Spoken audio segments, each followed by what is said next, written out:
Ay, nakita na ako. Ay, hello. Hello, Lovercats! Happy Wednesday sa inyong lahat. Ayan, kamusta? Kakatapos lang po ng Sugod Bahay at nandito po ako ngayon dahil meron naman po tayong bagong segment. May mga questions. Meron pong mga katanungan para sa akin. At paano ito, maaari mo bang i-explain sa ating mga manonood? Parang ganito lang yan. Anong ibig sabihin para as a babae, sa point of view ng babae, kapag may mga tinanong ka tapos yun yung mga respond nila sa'yo. Halimbawa, for example, magpapaalam ka. Oh. Halimbawa, babae, So teka. Akala ko, parang sila yung yung lalaki yung magpapaalam, tapos ano yung response ko? Ganun ba? Parang ganun.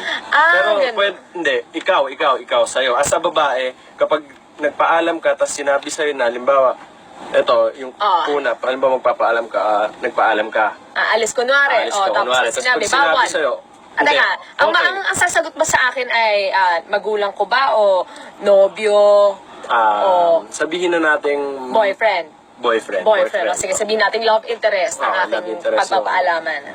So, nagpaalam ka, tapos sasabihin sa'yo, okay lang, sige, have fun. Mga ganon. Ganun. Okay, Anong sige. dating sa'yo nun? So yun na ba yun? Yun na yun. Sa akin? Well, edi okay, kasi pinayagan ako, pero may mga, may mga moments na parang, speaking on behalf ng mga kababaihan, merong mga kasing ibang tao na gusto nila yung pinagbabawalan sila, yung mga babae and lalaki din gusto nila yung pinagbabawalan. So parang yung mga ganyang response, ayaw nila ng mga ganyan. Parang mas gusto nila na kapag nagpaalam sila, parang pagbabawalan muna, ang dami munang itatanong, ang daming guidelines, ang dami pang sasabihin, basta ang daming... Minsan, di ba, alimbawa, sarcastic yung mga sagot na gano'n. Oo, ayun, depende. Na parang ayaw naman talaga, tapos, syempre, may isip mo, ganyan. Gusto ba talaga nito? Ayaw ba talaga nito? Ayun, depende na lang din sa tao kung sarcastic ba itong pagpapaalamanan mo. Depende na lang din sa'yo kung tutuloy ka. Pero sa akin kasi, pag mga ganyan, nakikiramdam din ako, syempre. Nakikiramdam din ako kung sarcastic ka ba yung kausap ko, kung okay lang ba talaga sa kanya. Kasi malalaman mo naman sa tono o kaya sa mood nun.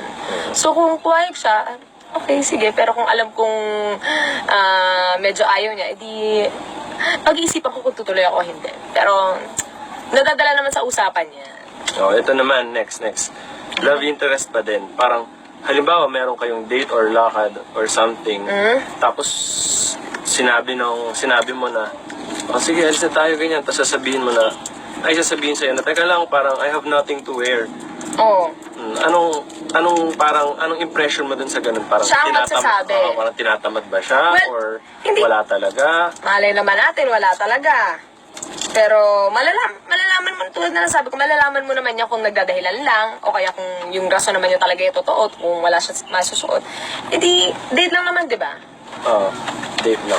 Date lang naman. Kung date lang naman, Diyos ko, importante naman magkasama kayo, di ba? Bakit? Ano ba? I-delete mo ba yung suot niya? Paano kung ikaw, sinabi mo yun sa kanya, anong sa tingin mo magiging reaction niya? As bilang lalaki, maartehan muna. Ang arte naman nito, ganyan. Isusuot lang. Ang gusto ko makasama ka, tapos apit ako. Ganon. 2 oras na naghahanap, wala pa rin Oo, ganon kasi ganon talaga yung mga ibang babae. Talagang struggle nila in their everyday lives ang paghahanap ng isusuot, lalo na pag syempre, importanteng araw, tulad nga rin mga date, ganyan. Gusto nila pinaghahandaan, ayaw nila ng putso-putso lang. Depende pa rin sa babae, pero ang importante naman, nagkakasama kayo, you spend time together, yun naman importante. Kahit magsuot ka ng plastic o kaya ng garbage bag, ayan, okay lang yan.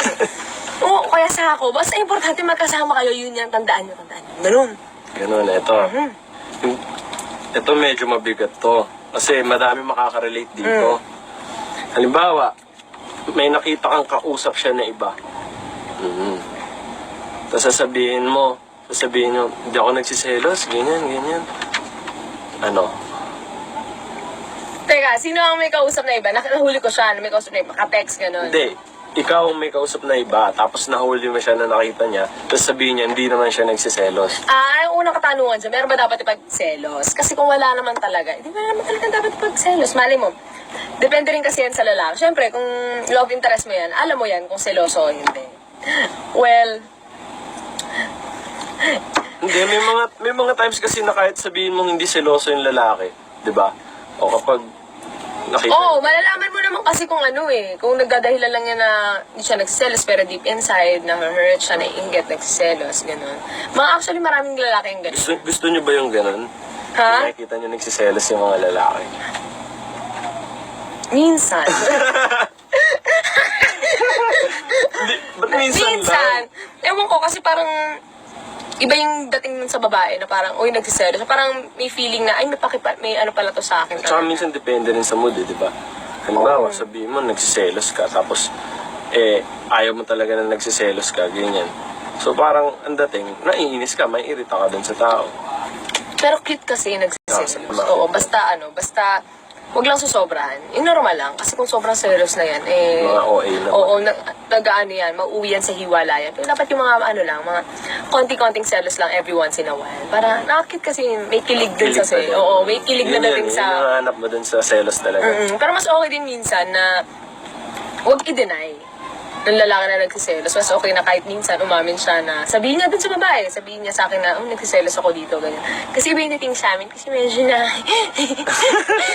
nahilig kasi yun Tapos parang, sa moment pag umamin, alam mo yun, yung babae parang, sige, hindi ko nakakausapin to, hindi ko nagaganunin. Ganyan. May dating yun sa babae na parang ililimit na rin niya yung sarili niya sa interaction dun sa lalaki pa nagsiselos. Paano kapag palagi nang nagsiselos? Oh. Ay, naku, baka mama, may problema na yung lalaki. Naku, baka mama, psychopath pala yung jowa mo kung lagi nagselos. Ako lahat na lang, miski yung tatay mo, pinagselosan, yung kapitbahay nyo, pinagselosan, yung pinagbilang mo ng yelo, pinagselosan, lahat na lang pinagselosan, miski yung babae mong kaibigan, pinagselosan, to?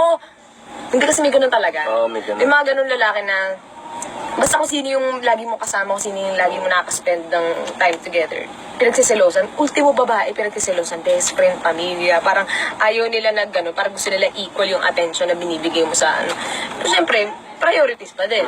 Syempre, family, Okay ganyan. ba kayo ng ginagawa? Correct. And Next syempre, time. depende na rin yan sa tao kung paano niya babalanse yun.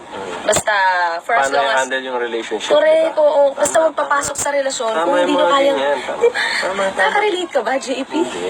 Yung Tama, totoo. tama. Basta kailangan, balansehin lang yung mga priorities mo sa buhay. Kaya naman yan Basta sa sarili mo, kung sa tingin mo kaya mo din. Ganun, basta. Tanungin Pero naman ano mga natin. ganyang usapan? Okay, kayo naman natatanungin ko. So, ano naman ang mga problema na lagi nyong pinagdadaanan ng inyong jowa, crush, love interest, o kung ano man? Ayan, comment below. Lakas mo kayo. Comment below. Ayan. So, ayan, bukas magsasagot pa tayo tatalakayin pa natin ng mga ibang bagay tungkol sa mga ganito. Tingnan natin kung ano. Basta mag-comment kayo kung anong gusto nyong talakayin para bukas. Ayan, Kasi hinahanap namin yan. hinahanap namin yan, iniisa-isa namin yung mga comments at naghahanap kami kung ano yung pinaka-makabuluhan at kung ano yung maraming makaka-relate. Ayan. So, for the meantime, kain muna tayo ng paborito kong chocolate.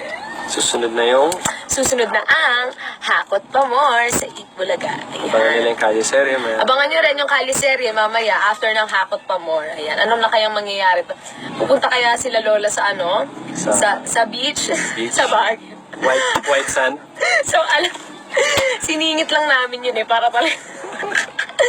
Oo, pinag-usapan namin yun. Ayan. Bye-bye!